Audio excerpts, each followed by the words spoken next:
Ya, Assalamualaikum warahmatullahi wabarakatuh. Waalaikumsalam warahmatullahi Pemirsa Khotimah TV yang berbahagia, di siang hari ini kami membuat suatu konten ya, membahas politik kecil-kecilan. Dalam arti kata, kebetulan pada siang hari ini saya mengundang tamu yang cukup kompeten.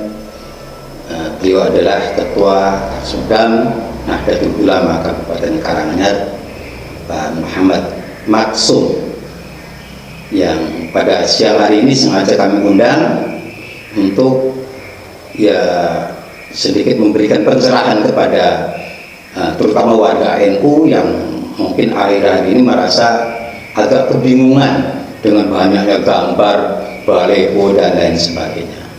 Oleh karena itu, pada Pak Muhammad Maksum, Assalamualaikum Pak Maksum. Waalaikumsalam. Ya, terima kasih atas kehadirannya. Jadi mudah-mudahan dengan kehadiran penjenengan yang akan kami wawancarai bisa membuat pencerahan terutama kepada warga Nahdlatul Ulama Kabupaten Karanganyar. Ada satu hal Pak Maksum, mungkin saya akan bertanya sedikit, ya ini terkait karena penjenengan adalah di Lakspedam, tentunya kan pasti banyak tahu tentang beberapa hal, ya bukan hanya sekedar pilkada dan lain sebagainya, tapi memang banyak penelitian pastinya pendengar lebih tahu daripada mungkin masyarakat awam seperti kami. Sebagai Ketua Lakspedam pasti ikut mengamati perkembangan perpolitikan khususnya di Kabupaten Karanganyar, terutama terkait masalah pilkada. Kira-kira bagaimana toh kondisinya atau situasinya yang di Kabupaten Karanganyar itu menjelang pilkada, karena banyaknya gambar-gambar, banyaknya baleho-baleho, bahkan baleho itu banyak pasangan yang berubah-ubah.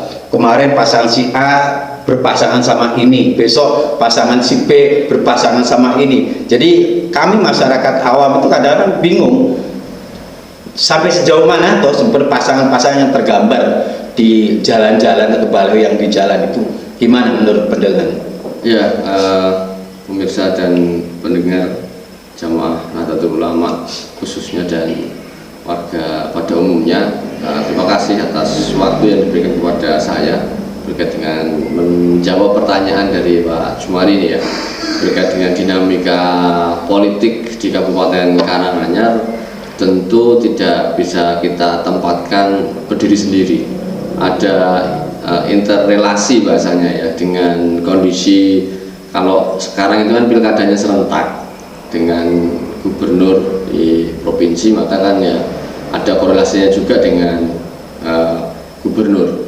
Maka berkait dengan pertanyaan kaitannya dengan pasang memasang, terutama hiruk pikuk di dunia baliho ya ataupun di media sosial, tentu ini menjadi sarana bagi yang bersangkutan dalam hal meningkatkan popularitas. Itu penting karena untuk meningkatkan elektabilitas tentu ada daya dukung dari kadar popularitas. Nah, maka sarana media baliho maupun media sosial ini menjadi sarana untuk perkenalan, nah kan begitu.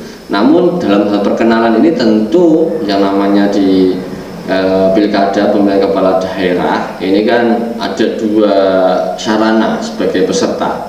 Satu dari calon perseorangan independen trennya itu ya, tapi untuk saat ini kan sudah tutup di Kabupaten Karanganyar. Bisa dipastikan 2024 itu tidak ada yang melalui jalur perseorangan, dan yang kedua melalui jalur politik. Nah, di kami Lakpesdam sebagai lembaga kajian pengembangan SDM di Kabupaten Karanganyar di bawah naungan Nahdlatul Ulama Kabupaten Karanganyar tentu menjadi kajian strategis dalam hal penyikapan terkait dengan dinamika yang berkembang, karena kami menyadari bahwa sebagian besar masyarakat Kabupaten Karanganyar ini bagian dari Jamaah Nahdlatul Ulama. Tentu pengurus cabang memiliki pisau analisa sekaligus kajian-kajian strategis dalam hal membaca kondisi terkini.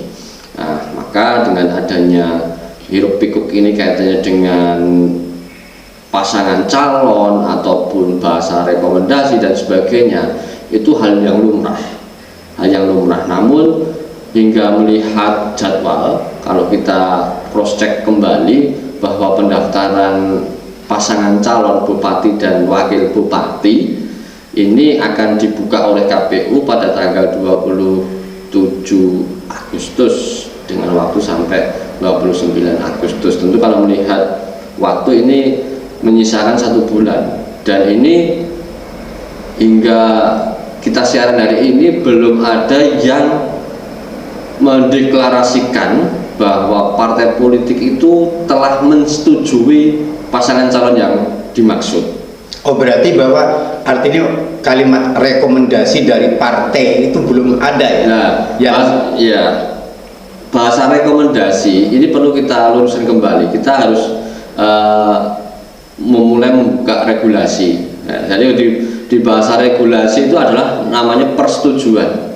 Jadi syarat untuk mendaftar sebagai pasangan calon itu diusung oleh partai politik yang memiliki kursi 20% di parlemen ya. Kalau melihat peta di Kabupaten Karanganyar, ini kan PDIP ada 15 kursi, 9 kursi ada di Golkar ya kan.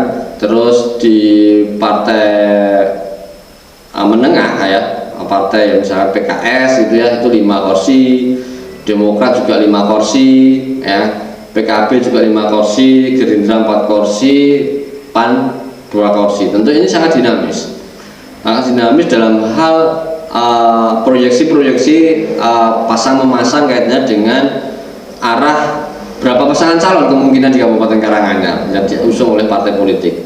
PDIP bisa sendiri, namun kita lihat bersama di baliho dan sebagainya, partai PDI Perjuangan juga berpasangan dengan di luar partai PDI Perjuangan.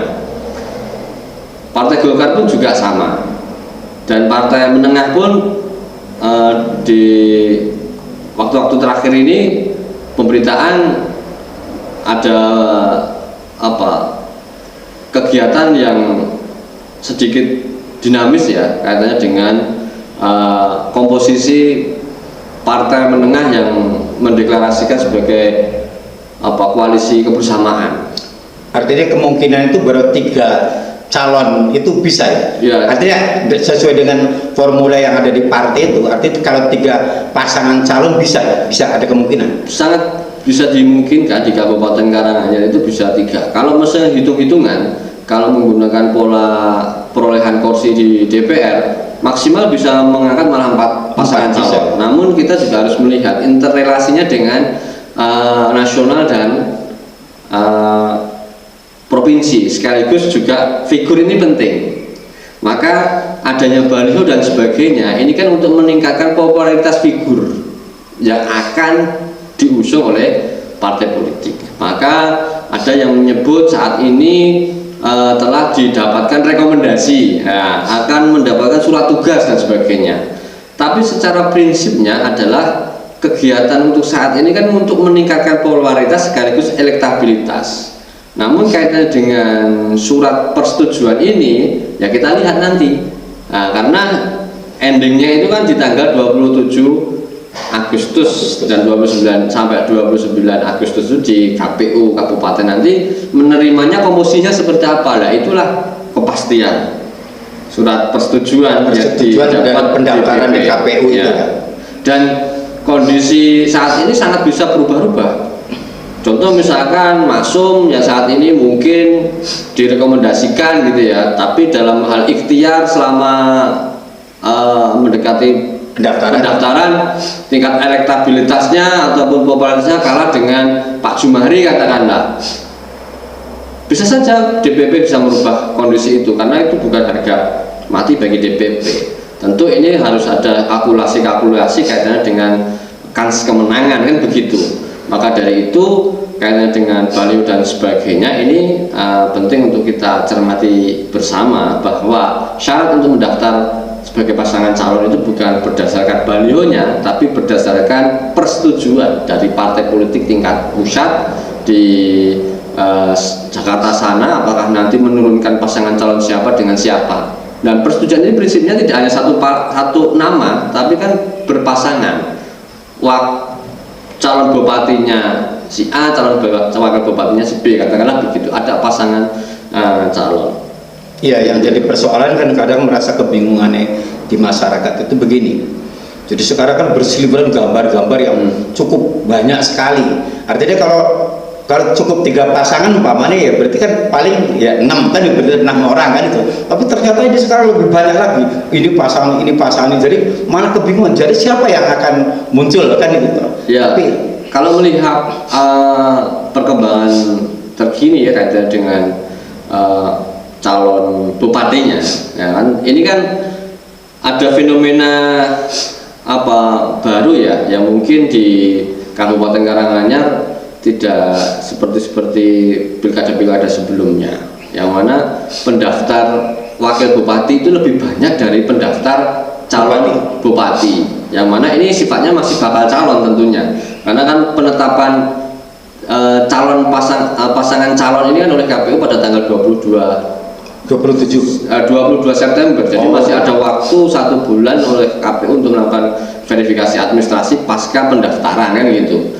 Maka kondisi saat ini adalah bakal calon, kita sebut seperti itu kalau menggunakan termasuk pas ketika pendaftaran pun baru bakal calon, karena belum diverifikasi sama KPU. Nah, kalau KPU menetapkan pasangan calon resminya itu pada tanggal 22 dan diumumkan oleh KPU. Disitulah nantinya yang berhak untuk kampanye, yang berhak untuk tes kesehatan dan sebagainya kan itu. Nah, maka kondisi hari ini, maka yang mendaftar bupati ya kan tentu membutuhkan support system dari daya dukung yang dimiliki oleh wakil bupati atau tepatnya calon wakil bupati yang diusung. Maka ketika masuk berpasangan dengan Jumari, apakah tingkat elektabilitasnya meningkat atau malah dipasangkan dengan Pak Jumari ini malah menurun? Nah, ini kan dalam 1 bulan tentu partai politik masih punya kesempatan untuk melakukan survei, melakukan cek lapangan dan sebagainya kan begitu.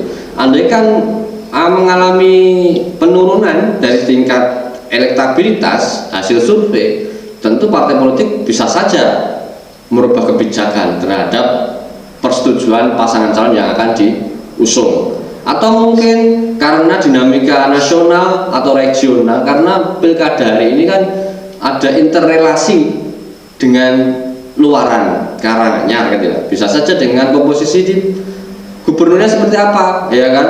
Katakanlah di sana berkoalisi, apakah tentu nanti di kabupaten juga harus berkoalisi? Nah, ini kan menjadi kebijakan masing-masing partai politik. Oh ya, ya berarti artinya itulah satu jawaban yang kenapa kok gambar si A kemarin berpasangan dengan si B, kok kemarin lagi berubah lagi si A dengan si C. Nah, ini kan masyarakat bertanya, jadi siapa tuh pasangannya kok bisa berubah-ubah? Berarti karena ada situasi kondisi semacam itu ya? Karena ada interrelasi bahasa Amin.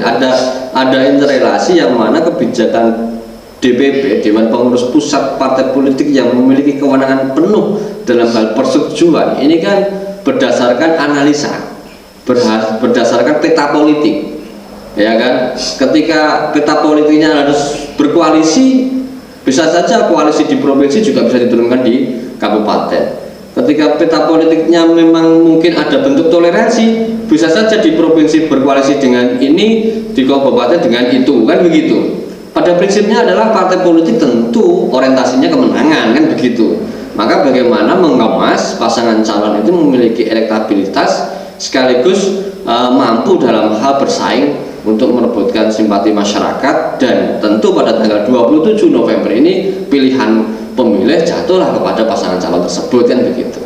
Artinya bahwa ini juga perlu diperjelas supaya masyarakat juga kan paham bahwa pemasangan gambar atau baliho yang sudah terpasang itu kan bahwa dia hanya baru menawarkan diri untuk sebagai popularitas maupun elektabilitas yang akan diambil oleh pusat, gitu toh? Ya, jadi berkait dengan sarana baliho ini kan sebagai bentuk pengenalan, ya, jadi pengenalan yang mana yang sekiranya merasa belum begitu terkenal, tentu sangat wajar ketika balihonya mungkin lebih masif daripada yang sudah merasa terkenal, kan begitu.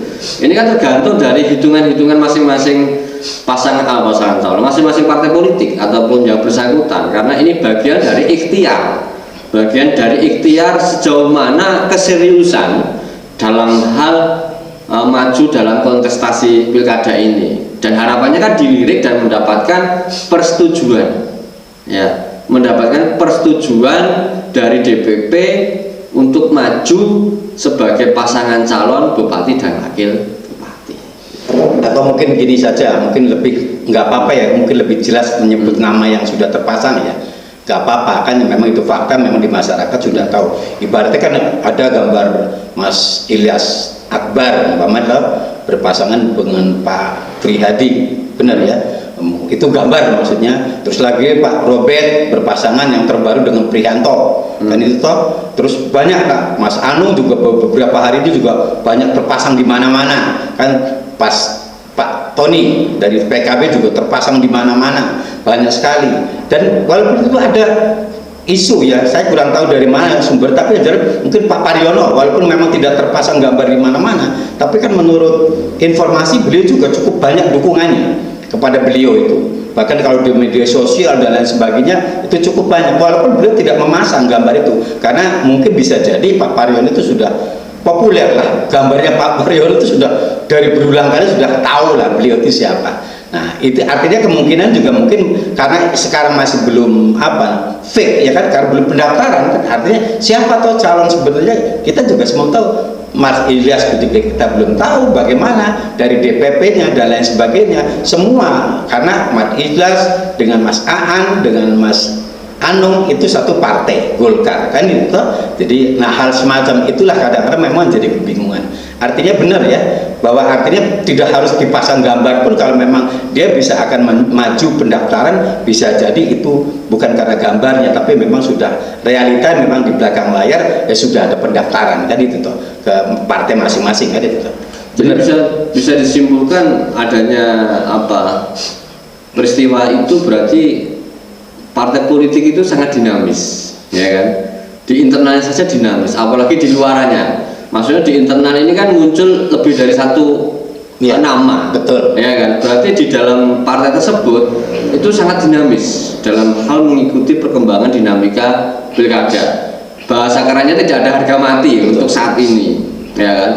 Di luar partai ataupun di kondisi potensi koalisi, ya kan, di potensi koalisi juga terjadi dinamika yang dinamis dalam hal pasang memasang, ya kan.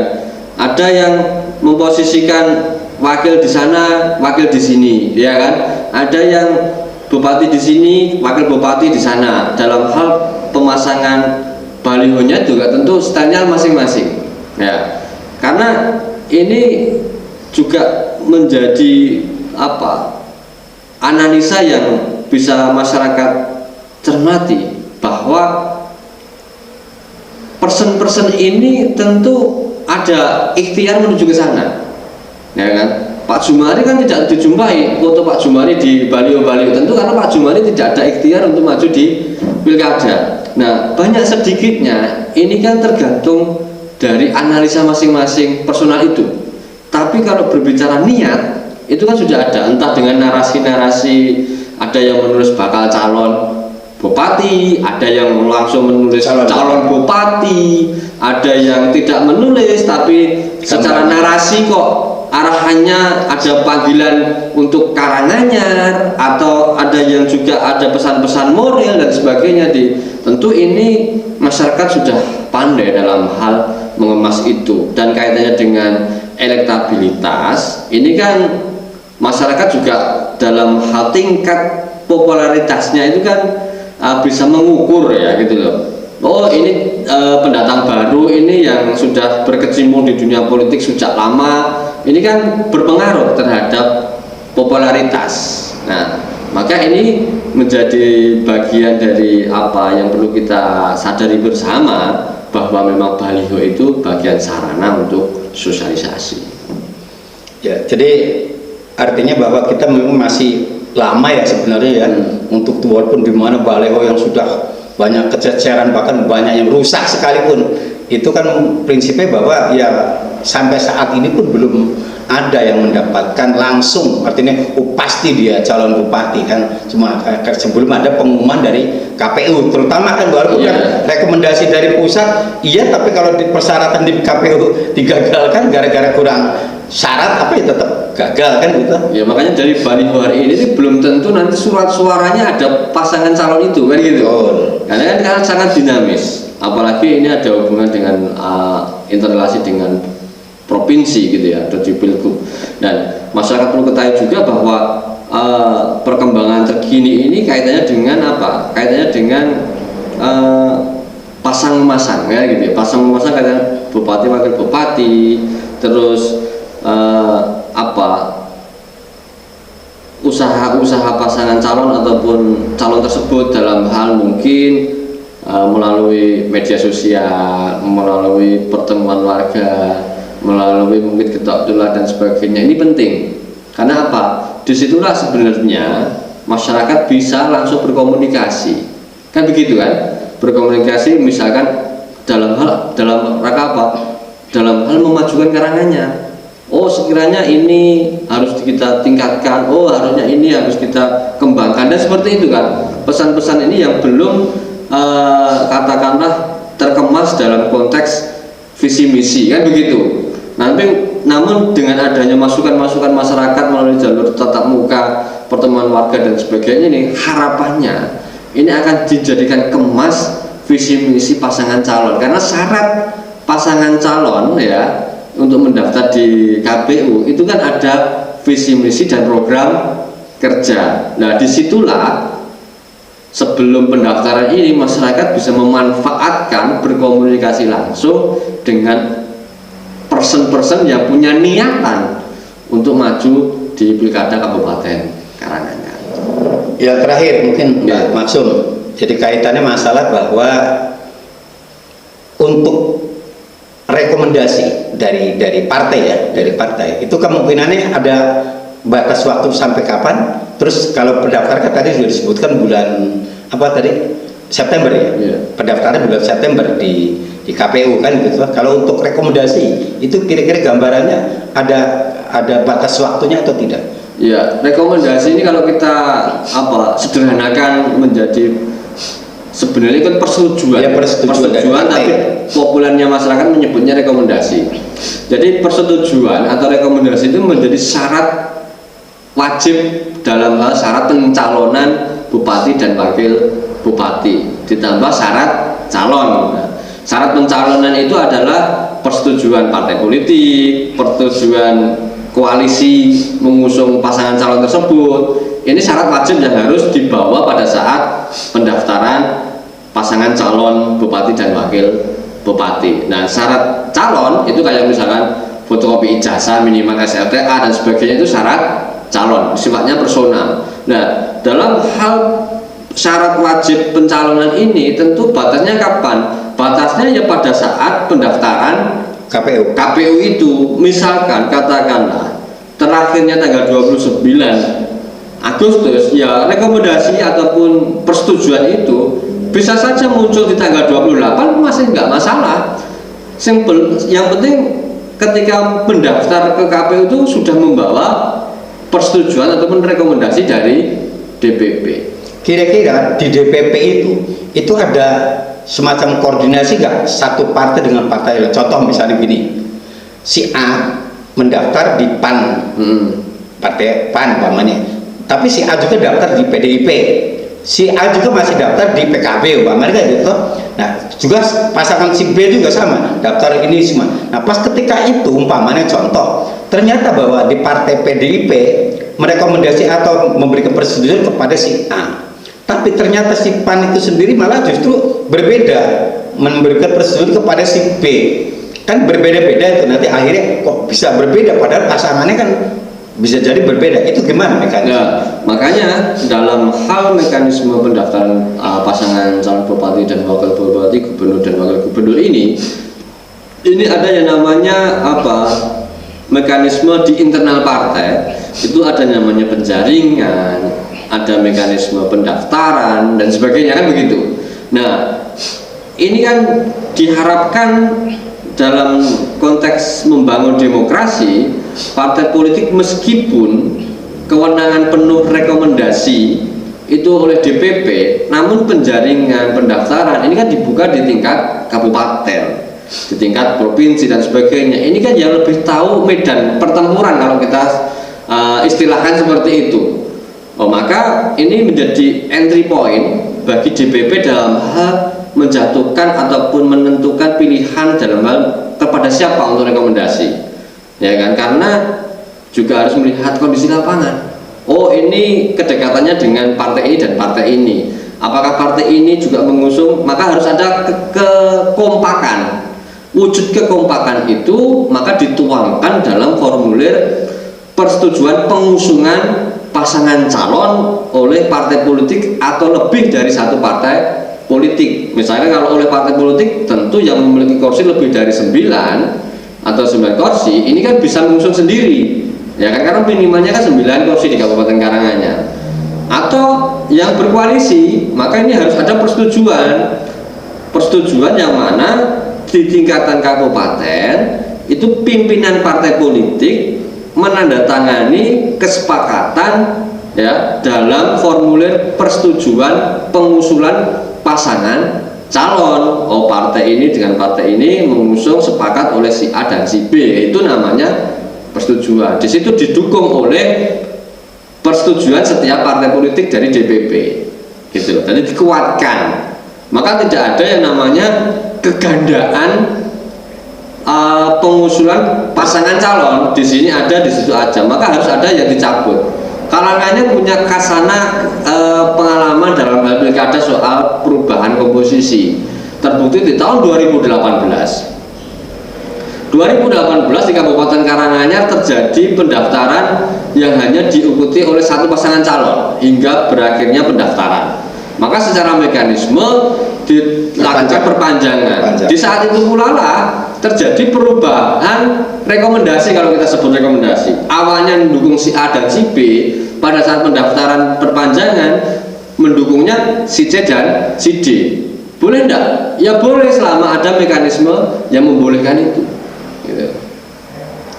Ya, oke. Terima kasih Pak Maksum.